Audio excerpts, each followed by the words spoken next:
sagalee waaqayyoo keessaa guyyaa irraa walii wajjiniin ilaalla. Nan dubbisame ergaa sagalee waaqayyootii keessaa seera uumamaa boqonnaa 6 lakkoofsa 9 kaasee nan dubbisa. Nohi dhaloota sana keessatti nama qajeelaa nama balleessaa hin qabnes ture. Inni karaa waaqayyoo deddeebuudhaan waaqayyo wajjin jiraate.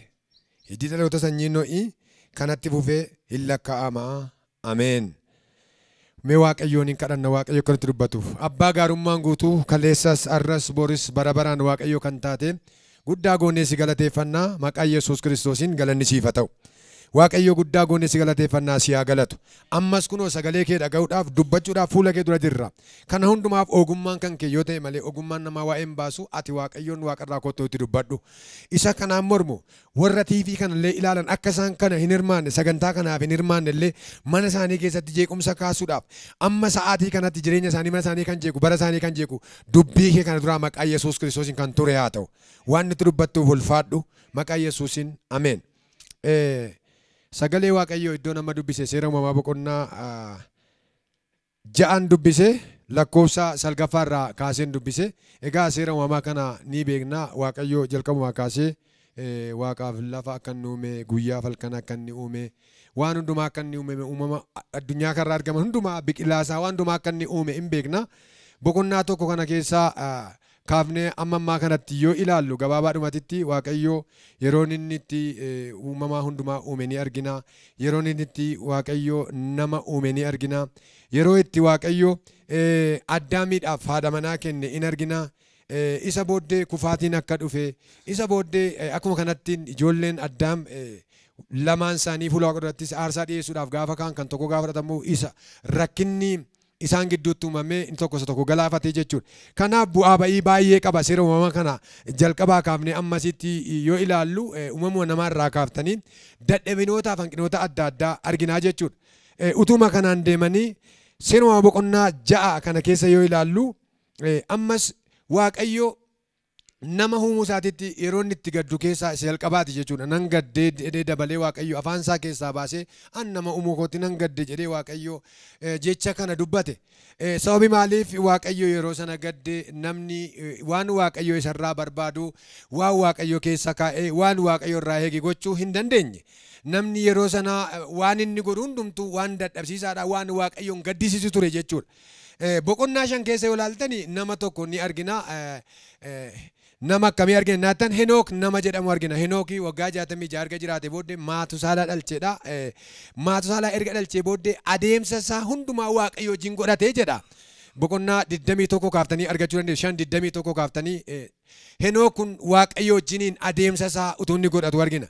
Darbinee boqonnaa 6 kana keessattis dhaloonni waaqayyoon utuma gaddisuu utuu waaqayyoon aarsu dhaloota tokko keessaa ammoo waaqayyo maal argate Nohiin argate jechuudha. Nama akkamii nama isa duukaa adeemsa isaa waaqayyo duukaa godhatu. Anillee akkuma duretti gabaabsee kan sitti dubbadhu jiraate adeemsa kee waaqayyo faana godhadhu waaqayyo dhahichaa maasii oolchaa ergaa jedhu sitti dubbachuu barbaada. Nohi dhaloota ture dhalootuma keessaa dhaloonni waaqayyoon gaddisu ture. Dhaloota waaqayyoon gaddisu kana keessaa inni maal godhe adeemsa isaa eenyu wajjin godhate waaqayyo wajjin godhate.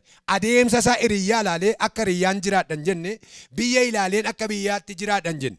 Amma baruma amma keessa jirru kana keessatti yoo ilaallu maal goona hiriyyaa kooti jedha namni taa'ee ilaaltan abbaa baluutu akkana godhe abaluutu akkana godhe yeroo namni wal ilaalee waan namni godhe sana godhu argina. Ani waan tokko sitti maa dhaggeeffadhu adeemsi namaa jireenya siif hin ta'u adeemsi hiriyyaa keetii jireenya siif hin ta'u adeemsi inni jireenya siif ta'u yoo jiraate adeemsa kee waaqayyoo faana godhadhu waaqayyo dhahichaa maasii oolchaa ergaa jedhu sitti dubbachuu barbaada. Kanaaf biyya jiraattan keessatti naannoo jiraattan keessatti bara isaati yeroo isaati jettanii adeemsa keessan waaqayyo irraan kaasisina. Nohiin yoo ilaallu waaqayyo duukaa utuu inni adeemsaa godhatu argina. Boqonnaa 6 lakkoofsa 8 ilaaltan Nohi garuu waaqayyo duratti faara tolaadhaan ilaalamee jedha. Dhaloonni jira. Dhalootuma keessaa waaqayyo maal godhe faaratti tole faara tolaadhaan ilaale. Ani waan sitti maa dhaggeeffadhu bara amma keessa jirtu kana keessatti yeroo amma keessa jirtu kana keessatti waaqayyo duratti faara tolaadhaan ilaalamuun barbaaddaa kottu waaqayyoon dhaga'i. Adeemsa kee hundumaa waaqayyo faana godhadhu.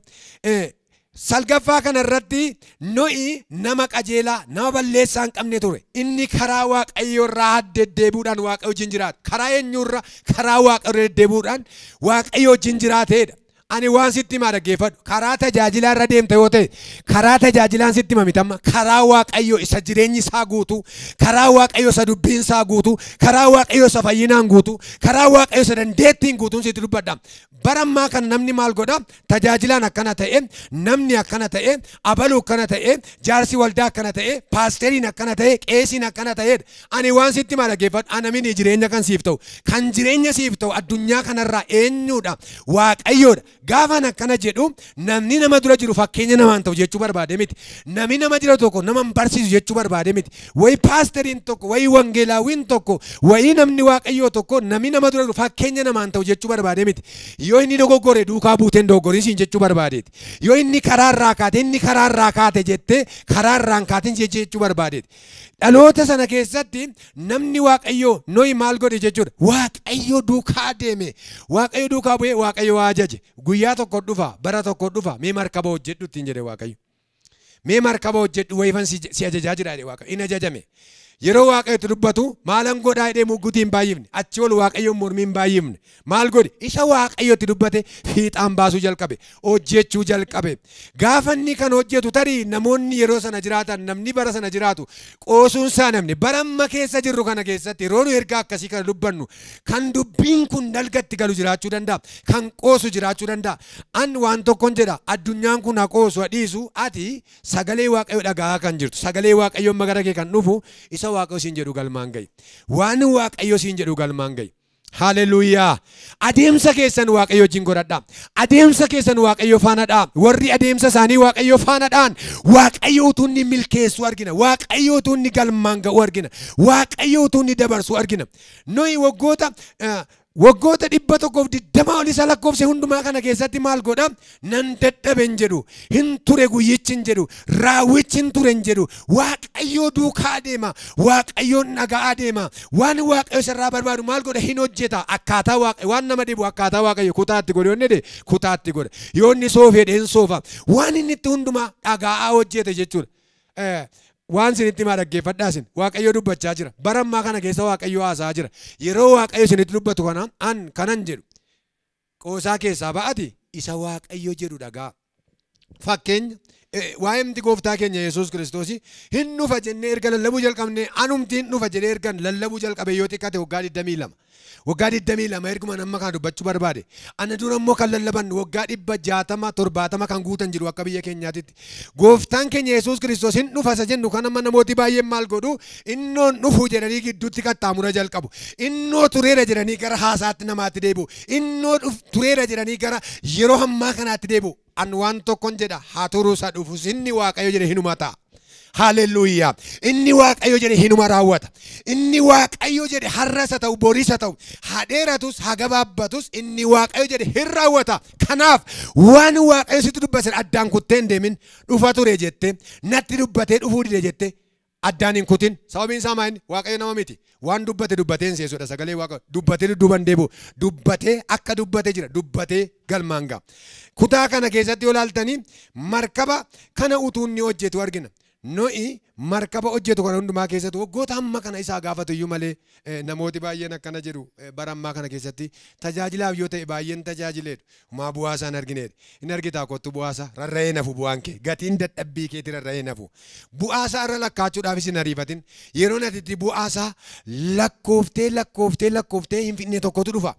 Yeroo ammaa kanaaf jette anan markarratti naan deebine anaan Waaqayyo waggoota baay'ee dura natti taasise jette addaan hin kutin. Sittani ma obboleessa ko sittani ma buleettii ko tarii naannoo kana teessanillee sagalee Waaqa dhagaa kan jirtan ammallee TV baay'inaa teessanii ilaalaa kan jirtan Waaqayyo akkuma dubbatee jiraati adeemsa kee Waaqayyo faana godhadhu. Abaluu kadhannaa dhiiseera, abaluu Waaqayyoon sodaachuu dhiiseera, abaluu karaa Waaqayyoo dhiiseera jette hin deebi'in. Yesuus Kiristoos gooftaadha. Nohi hamma kana guutummaa isaatiitti maal godhe anamma waa'ee warra lolaadhaan dhuman sitti haasa'uu barbaade miti. Waaqayyo warra lolaadhaan yeroo sana bokkaa waaqarraa roobsee fiixe isinitti haasa'uu barbaade miti. Wayii immoo dhuma namaa barbaade miti. Anan kanan jedhu addunyaa amma keessa jirru kana keessatti namni gurra qabu yoo jiraate namni nan jiraadha jedhu yoo jiraate Waaqayyoon akka dhaga'u nan barbaada. Waaqayyo duukaa akka adeemu nan barbaada.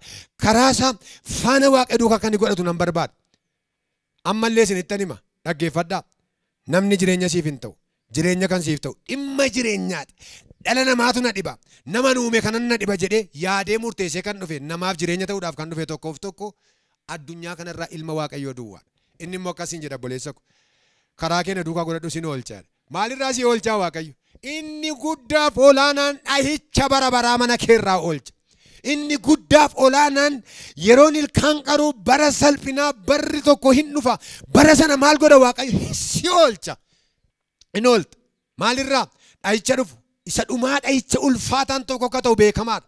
Waan ulfaataan tokko akka ta'u beekamaadha. Maal godha Waaqayyo gaafa sana si oolcha? Hin simatamta. Akkana jedha miti Maatiyoos boqonnaa 13:47 baratanii yoo ilaaltanii gaaf tokko gargar ba'iinsi akka jiru, gaaf tokko sabacca'uun akka jiru, adda ba'iinsi akka jiru naasaa Maatiyoos 13:47 kaasaa dubbisaasin. Gargar ba'iinsi hin jiraa jedha. Waan sitti maa dhaggeeffadhu. Arra addunyaa mana keessa uffatuma namni uffattee jiraatta. Waanuma namni nyaatu nyaattee jiraatta. Biyyuma namni keessa jiraatu keessa jiraatta. Guyyaa tokko garuu ati addunyaa kanarraa adda si baasa Waaqayyo. Kanaan maal godhi? Sagalee Waaqayyoo kana dhaga'i. Akka sagalee Waaqayyootitti jiraadhu. Sagalee Waaqayyootitti hin qoosu. Nohii kana keessa yoo ilaaltan Nohiin yoo ilaaltani bara sana keessa dhaloonni hamoonni jal'oonni ka'aniiru. Bara ammaa kana keessa jiraannu kana keessattis baay'ee kan ga'isan baay'ataniiru. Baay'ee kan qoosan baay'ataniiru. Mana Waaqayyootti kan qoosan, hojii Waaqayyootti kan qoosan, dubbii Waaqayyoo diraamaa gochaa kan jiran, sagalee jireenyaa kana salphisaa kan jiran, sagalee ulfinaa kana gadi buusaa kan jiran, sagalee Waaqayyoo kanatti qoosaa kan jirantu jiru. An kanan jedhu sagaleen Waaqayyoo kun sagalee humna qabudha. Sagaleen kun sagalee akkasumaan sagalee jireenya of keessaa qabudha. Sagaleen kun sagalee nuyi amma dubbannu kun sagalee mana kee keessatti seenaa addaa hojjechuu danda'udha. Sagaleen amma haasa'aa jiru kun sagalee isa dhugaadha. Sagalee isa fayyina of keessaa qabudha. Haleluuyaa. Kun keemistirii miti. Kun baayoloojii miti. Addunyaa kanarraa keemistiriin waan biraaf nu fayyadeera. Baayoloojiin waan biraaf nu fayyadeera. Kitaaboleen addunyaa kana jiran faayidaa addunyaa kana keessatti waan baay'ee buusaniiru. Ani isinitti maa dhaggeeffadhaa. Fayyina lubbuuf kan buuse. Mana namaarraa hojii dukkanaa, mana namaarraa seexana rukutee nagaa bade mana namaatti kan deebisu isa kana duwwaan beekan. Sagalee Waaqayyoon beekan. Kanaaf adeemsa kee Waaqayyoo duukaa godhadhu. Baruma kamii keessa bara kamii keessa Nohiin Waaqayyoo duukaa godhate naa jettan baruma dhaloonni hamaan ka'an keessatti baruma gadhee keessatti Waaqayyoon sodaate. Bara amma keessa jiru kunis bara gadhee akka ta'e sagalee Waaqayyoo keessaa baaseen dubbata. Barichi bara gareedha. Feesum boqonnaa 5 lakkoofsa 18 dhattanii yoo dubbiftanii barichi bara maayiti? Barichi bara gadhee akka ta'e sagalee Waaqayyoo jabeessee dubbata. Baruma gadhee kana baruma fokkisaa kana qilleensi isaa haalli isaa fokkisaa ta'e kana maal goona nuni Waaqayyoo duukaa adeemsa keessan godhadhaa. Ammallee waamichan isinii godhaan. Dhiiftee kan baate jireenyaaf waamamtee tajaajilaaf waamamtee fayyina bara baraa waamamtee gidduutti kan kutte hojii kee kan dhaabde sodaa Waaqayyoo keessaa kan baate Waaqayyo duukaa bu'i. Henookiin argitanitti yoo taatan akkaataatti Waaqayyo kabaje. Akkaataatti Waaqayyo isa simate. Boqonnaa 5 lakkoofsa 22 kaaftee dubbiftan akkaataatti Waaqayyo isa simate. Akkaataa ajaa'ibaati. Waaqayyoon sodaattaa? Waaqayyo simannaa addaa sirratti raawwata. Ameen ameen. Manuma kee irratti mallattoo adda addaa. Mana eenyurratti arrumayyuu isuma arraa kanayyuu mallattoo addaa mana kee irratti ta'a. Humna sodaachisu Waaqayyootu sirratti ta'a. Lolaan gaaficha dhufe, bubbeen gaaficha dhufe, roobii gaaficha dhufe, Nohiin sochoosuu hin dandeenye mataa isheerra ol ba'ee dhaabbate. Rakkina dhufe kanarra ba'ee dhaabbate. Callumadhee rakkinarra hin dhaabbanne, callumadhee lolaa sanarra hin dhaabbanne obboleessa obboleettii. Inni jalqabaa maal godhe? Waaqayyo duukaa adeeme. Maasaa baraa labaadiyaa. Waaqayyoon sodaachuun barbaaddaa. Karaa Waaqayyoo deemuun barbaaddaa. Rakkina addunyaa kana urgufarra mataa isaarra dhaabatta amma. Yeroo addunyaan kun hollatu duukaan hollattu amma. Maalirraan kan kaase? Waaqayyo duukaa deemuurraan kan kaase. Iyesuus Kiristoos gooftaadha. Iyesuus Kiristoos gooftaadha. Karaa keessan Waaqayyo duukaa godhadhaa. Nohi gaafa nama hundumtu achiin na qabi asiin na qabi asiin na baase jedhu hin danda'amne isa kana Waaqayyo cufe. Waan Waaqayyo cufe namni hin banu. Waan Waaqayyo bane namni hin cufu. Jechaa sagantaa biraatti fufe. Adeemsa biraatti fufe. Iyesuus Kiristoos gooftaadha. Kanaaf adeemsa kee Waaqayyo duukaa gaafa godhattu wanti addunyaa kana wal fuudhee raasu homaa tokko si raasuu hin danda'u. Qilleensi isaa jira eeyyee jira. Dhufeera gaaficha dhufeera. Garuu maal godhe Nohiin mataa irratti ol ba'e. Atiyyuu mataa irratti ol ba'uun barbaadda. Rakkina barammaa kana, yaaddoo barammaa kana, sodaa barammaa kana mataa irratti ba'uu barbaadda. Cal jettee mataa irratti hin baatu gaa. Inni jalqabaa adeemsa kee Waaqayyo faana godhadhu. Haasaa biraa miti. Waltajjii baay'ee jira amma addunyaa kanarra. Haasaa baay'eetu jira. Haasaan jireenya siif hin ta'u. inni jireenya sii ta'u adeemsa kee waaqayyo duukaa godhadhu. Adeemsa ofii waaqayyo duukaa godhachuu jechuun maal jechuudha? Ni jalqabaa waaqayyoon sodaachuudha. Waaqayyo maallaan jedhee maallatti dubbate eessa na kaa'ee maallarraa barbaada maal hojjechuun qaba isa jedhu of irratti murteessanii hojjechuudha. Fakkeenya Addaamii fi Hewaan yoo argitan asuma achi deebitanii Seera boqonnaa 2 gara 3ffaatti gaafa ceetanii maal godhe waaqayyo iddoo kabajaa iddoo ulfinaa keessa kaa'e jireenya keessa isaan kaa'e isaan lafa waaqayyo isaan kaa'e sana keessaa gadi ba'an kun adeemsa waaqayyootu hin taane faallaa waaqayyoo deemuudha. Faallaa waaqayyoo deemuudha. Kanaaf amma faallaa kanaan deemin adeemsa kee jireenya kee waaqayyoo faana godhadhu. Dha'icha hamaa dhufu kana hin oolta. Dha'icha isa dhufus isa amma seena jiru kanas. Ameen ameen. Hin ta'u taanaan duukaa urgufamta. Hin ta'u taanaan ofaa duukaa yaadda'u sodaachuu ta'a jechuudha. Kanaaf moo barbaadda addunyaa amma keessa jirtu kana? Moo barbaadda? Addunyaa kana mootee darbuudhaaf inni olaanaan karaa ofii waaqayyoo faana godhachuudha. Warri karaa isaanii waaqayyoo faana godhatan qulqulloonni baay'een akka isaan kabajaman argineerra. Daani'el boqonnaa 3 yoo argitan abidda boba'aa abidda ulfaataa bobeessanii hin gubattu gaafa addunyaan jiran gubachuu hin dandeenye. Sababiin isaa maa inni warra waaqa wajjin jiraatanidha isaan. Calluma jedhanii dhaloota jiraatu utuu hin taane calluma jedhee waan argetti sagadu utuu hin taane calluma dhee muka arge qaqqabaa deemu utuu hin taane isaan waan fedhe yoo ta'e iyyuu nun waaqayyoon hin himnu kaleessa olii galee waan nama dhibu biyya ofii isaanii keessa ta'anii turan biyya ormaa keessatti maal godhu waaqayyoon kabajanii gaafa jal'oonni yeroo sana haala yeroo sanaa keessatti irratti ka'anii abidda dachaa meeqaan dabalanii kee buusan isaan warra gubatan miti. Hin gubattu ati warra adeemsa kee waaqayyo duukaa godhadhu. Sin gubu. Bubbeen ammaa kun sin fuudhee hin deemu. Qilleensa ammaa kun si fuudhee hin deemu. Kanaaf jarri kun maal godhanii boqonnaa 3 keessatti yoo ilaaltanii hin gubatu jedhanii warra gubuu dhaqeetu duukaa gubate. Dursanii gubate. Iyesuus Kiristoos gooftaa. Iyesuus Kiristoos kaleessa sarras boris gooftaa. Kanaaf adeemsa keessan waaqayyoo faana godhadhaa. Adeemsa kee waaqayyoo faana gaafa godhattu akkaataatti waaqayyo sii loluun beektu. Galgala isa ta'u guyyaa isa ta'u karaa irra deemtu irra maal godha? Akkana jedha faarsaa 1 lakkoofsan waaqayyo karaa qajeelotaa duukaa bu'ee beeka kan jal'ootaa garuu gara badiisaatti geessan. Maal godha waaqayyo? Karaa qajeelotaa duukaa bu'ee beeka. Mana kee jireenya kee bakka nagadaati yoo ta'e bakka nagadaa kee dhufee beeka waaqayyo. Bakka waajjira mootummaa yoo ta'e bakka dhuunfaa yoo ta'e bakka kamiin iyyuu haa ta'u duukaa bu'ee beeka inni kun kan kooti jedha waaqayyo. Kun immoo karaan sana duukaadha jedha. Iyesuus Kiristoos gooftaadha. Kanaaf bara amma keessa jiraannu kana keessatti nun an ergaa guddaa an isinii qabu bara isaati jettanii akka isin sagalee waaqayyoon jiraattan hin barbaadu. Faashinii isaati, qilleensuma isaati, haaluma isaati jettanii akka isin karaa waaqayyoo irraa maqxan hin barbaadu. Kanaaf namni hundumtuu adeemsa keenya waaqayyoo faana duukaa yoo godhanne dha'icha kamiyyuu ta'u lafuu as sirbu muka galagalu. Lafi kun maan gaggalagalli. Maa addunyaan kun sirbuu dhiiftee sirbaan oolle waaqayyo si oolchaan jedhan. Ameen ameen. Eewwan oolcha waaqayyo si maan oolcha garuu ati maal godhi waaqayyo duukaa adeemsa kee godhadhu. Waaqayyoon ilaali. Waaqayyoon dhaga'i. Waan lafa waaqayyo si kaa'e hin ba'in. Hin dhufunnoo hin ture jettee qaldiitti hin dhaqin qoosaan qoosin. Jireenya kee waaqayyoon alan godhatin. Daani'el boqonnaa 6 yoo ilaaltan namni waaqayyo Daani'el irratti lola irratti ka'e argitaniittu yeroo sana keessatti akka inni waaqayyoon gadhiisuudhaaf akka inni waaqayyoo irraa galagalee gara isa sobaatti deebi'uuf akka inni abbaa sobaaf hojjetuuf mormii baay'een irratti geeffameera sobni irratti geeffameera narratti sobaa jiru haalli seenaa ulfaataadha jedhee dhugaa keessaan ba'e dhugaa keessa jiraate waaqayyoon dhaga'ee jiraate. Leencaatti gaafa gad darbatan boolla leencaatti gaafa gad darbatanii innoo kaleessa dheengadda waaqa wajjin godhateera leenci si nyaaddu jedhe. Anaaf ati fira jedhe. Sababiin isaa maayini sammuu kee nyaatu keessaa fuudhe. Nyaachuu hin danda'u. Daani'el achuma jira. Keessattuu waan nama dhibu Daani'el yeroo sana isuma kaleessa leencuma nama nyaatu sanatu nyaachuu hin dandeenye. Maa inni qulfiin isaa maa inni akka inni nyaatamne isa godhe naattan nama waaqayyoon dhaga'e karaa waaqayyo irra deeme waan waaqayyo isarraa barbaadu godhe. Yeroo biyyi gara biraatti deebi'u yeroo biyyi haala waaqayyo barbaadu keessaa ba'ee waan biraa godhu Daani'el maal godhe? Waaqayyoon sodaate. Kadhannaa isaan dhiibne sagada isaan dhiibne guyyaatti 3 jilbeenfatan waaqayyootti gara waaqayyootti iyyan hin soban kam wal guree irratti soban addunyaan kun mana kee irratti sobdu jireenya kee irratti soban tajaajila kee irratti sobanii ati dhugaa gad hin dhiisin dhugaan sin gatu ati dhugaan dhiisin dhugaan siif hojjeta ati dhugaa gad hin dhiisin dhugaan mana keef lola dhugaan jireenya keef lola isa kamiin siif lola beektaa isuma si ajjeesuuf ba'e sana siif lola garuu ati adeemsa kee waaqayyoo faana akkati godhattuuf waamicha guddaan sii godha. Akkati waaqayyoon sodaattu waamicha guddaan sii godha. Kanaaf namni hundumtuu sagalee kana kan dhageessan bakka sagaleen kun itti dhaga'amu maratti kan dhageessan yoo jiraattan adeemsa keessan Waaqayyo faana godhaa waan amma dhufu kana dhibee amma jiru kana Waaqa hojii oolcha.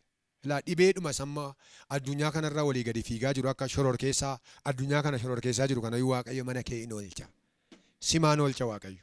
Hin oolu ani hin oolu manni koon oolu jechuu dhiisiiti Waaqayyoon sodaadhu Waaqayyo darbee ofii isaatii siif lola. Gaafa akkana jennu nuni Waaqayyo nuuf lolee Waaqayyo nuuf hojjetee argineeti. Sagalee kana jireenya keenya irratti argine.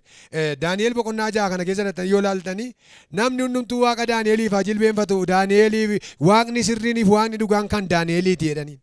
Maa inni akkamittiin kaleessa deengadanii sobaadhaan kaleessa deengadanii nama sirrii miti jedhan har'a garuu dubbii galagalee labsiin barreeffamni caaffati bahu maal jedha namni hundumtuu kan Daani'el sana Waaqni Daani'el kun hin oolcha hin of kalcha jedhanii labsii akkasii mootiin barreessee labsuu jalqabe. Maa inni akka kana isa godhe jennaa jettanii sodaa Waaqayyoo fi karaa Waaqa irra jiraachuudha jechuudha. Kanaaf ati iyyuu har'a mandara biyya kee jiraattu kana keessatti biyya keessaa jiraadhu alas jiraadhu biyyuma keessa jiraadhuuti Waaqayyoon sodaadhu. Waaqayyoon sodaachuu jechuun magaalaa guddaatti galuu jechuu miti. Waaqayyoon sodaachuu jechuun baadiyyaa ta'uu jechuu miti. Waaqayyoon sodaachuu jechuun ikkoo mana hidhaa kee ta'anis Waaqayyoon sodaachuun hin danda'amu. Mana hidhaa kee ta'anii harka Waaqayyoo yaadachuun hin danda'amu. Sagalee Waaqayyoo keessatti hojii ergamootaa kee argitaniittu Phaawulosiin fa'aa Sillaasiin fa'aa yeroo sana manuma hidhaa kee ta'anii kadhannaan dhiifne faarfannaan dhiifne. Argitaniittu namooti keenya amma waldaan cufameera manni kaayyoona kadhannaa dhiiseera maalan godhadhee wangeela galagalchee kan ilaalle jira yoona. Sini galira waldaan jiru maalan godhadhee kan waan hundumaa dhaabee jira yoona kan kadhannaa dhiisee jira yoona. Namni Waaqayyo Phaawulosiin fa'aa Sillaasiin fa'aa garuu mana hidhaa keessatti Waaqayyoon sodaatan. Waaqayyoon sodaachuun ikkoo Ameerikaa dhaquu nama hin gaafatu. Waaqayyoon sodaachuu jechuun ikkoo mana gaariitti galuu miti. Waaqayyoon sodaachuu jechuun mana gaarii keessas ta'anii mana hidhaa keessas ta'anii iddoo beekamaas ta'anii iddoo hin beekamnes ta'anii lafa gadaanaas ta'anii olaanaas ta'anii Waaqayyoon sodaachuun hin danda'amu. Daani'eliin fa'aa argitanii siltaana qabu. Taayitaa guddaa qabu. Yeroo gaarii qabu. Haboo guddaa qabu. Beekamtii guddaa qabu. Hojii guddaa hojjetu. Warra mul'ata biyyaa hiikuudha. Waajjira mootummaa keessa hojjechuudhaaf warra barbaadaman keessaa warra tokkodha. Garuu waajjira mootummaa keessa ta'anii Waaqayyoon kan sodaatanidha. Atillee irra obboleessa obboleettii koo tarii waajjira mootummaa kee hojjechuu dandeessa. Iddoo guddaa irra jiraachuu dandeessa Waaqayyoon sodaadhu. Karaa kee Waaqayyoo faana godhadhu. Waan sagalee kana dhaggeeffattaniif Waaqayyo isin haa eebbisu.